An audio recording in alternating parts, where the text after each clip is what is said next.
TFC spiritual ప్రేక్షకులకు స్వాగతం. ఈ వారం రాశిఫలాలు పరిశీలిద్దాం. ఓం ధ్యాయేత్ పద్మాసనస్థాం వికసితవదనాం పద్మపత్రాయితాక్షీం హేమాభాం పీతవస్త్రాం కరకలితల సద్ధేమ పద్మాం వరాం గీం సర్వాలంకారయుక్తాం సకలముభయదాం భక్తనమ్రాం భవానీం శ్రీ విద్యాం శాంతమూర్తిం సకలసురణుతాం సర్వసంపత్ప్రదాత్రీం. ఓం శ్రీ పెజవాడ కనకదుర్గాదేవ్యై నమః. శ్రీ దుర్గామల్లీశ్వరాభ్యాం నమః. ఈ వారం మనకి ఏ గ్రహాలు ఎక్కడున్నాయో చూద్దాం ఒకసారి. ముందుగా రాహువు కుంభరాశిలో, కేతువు సింహరాశిలో, గురు శుక్రులు వీళ్ళిద్దరూ కూడా మనకి కర్కాటక రాశిలో ఉన్నాడు. మరి 15వ తేదీ దాటాడు కాబట్టి జూన్ 15 తర్వాత రవి మిథున రాశిలో ఉండడం జరిగింది. బుధుడు మరి మిథున రాశిలో, ఆ తర్వాత కుజుడు కూడా మిథున రాశి సంచారం చేస్తున్నారు. శని మీనరాశిలో. ఈ గ్రహాల అంతా కూడా ఉన్న తర్వాత ఒక్కొక్క రాశి వారికి ఏ విధమైనటువంటి ఫలితాలు ఇస్తాడో ఒక్కొక్క రాశి వారిగా చెప్పుకుందాం.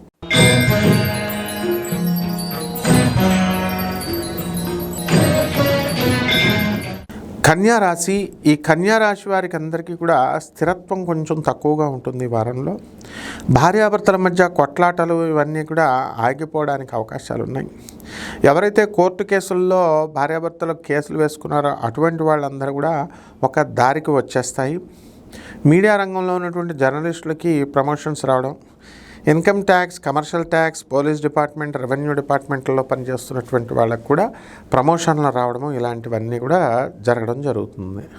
తర్వాత నూతన వస్తువుల కొనుగోలు చేస్తారు. కొత్త కొత్త ఇళ్ళు, కొత్త కొత్త స్థలాలు ఇవన్నీ కూడా కొనడం జరుగుతుంది.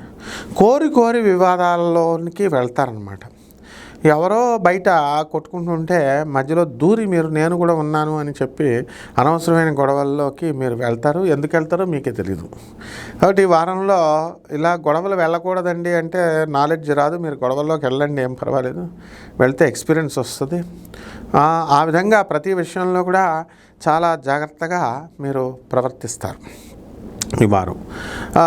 కిరాణా వ్యాపారాల దగ్గర నుంచి అన్ని రకాల వ్యాపారాలు కూడా బ్రహ్మాండంగా చేయడం అనేటటువంటివి జరుగుతాయి. వినోదాలు అయినటువంటి ఈ యొక్క టీవీ సీరియల్స్లోనూ సినిమాల్లోనూ మీరు యాక్ట్ చేయడం అనేటటువంటివి జరుగుతాయి. అండ్ మీకు గవర్నమెంట్ నుంచి రావాల్సినటువంటి డబ్బు ఏదైతే ఉందో అవన్నీ కూడా రావడానికి అవకాశాలు ఉంటాయి. సిబిఐలో ఇరుక్కున్నటువంటి మీ డబ్బులు, సైబర్ క్రైమ్లో దొరికినటువంటి మీ యొక్క డబ్బులు ఇరుక్కున్నటువంటివన్నీ కూడా కోర్టుకు సమర్పించడం అనేటటువంటివి జరుగుతాయి. అక్కడి నుంచి కోర్టు నుంచి రావాల్సినవి మీకు వస్తాయి. పరిహారాలు మీరు చక్కగా ఈ యొక్క శని జపాలు చేసుకోవాలా, శని స్తోత్రాలు చదువుకోవాలా. అందువల్ల తారా అమ్మవారి యొక్క మంత్రోపదేశము తీసుకోవాలి, తారని ఉపాసించాలి.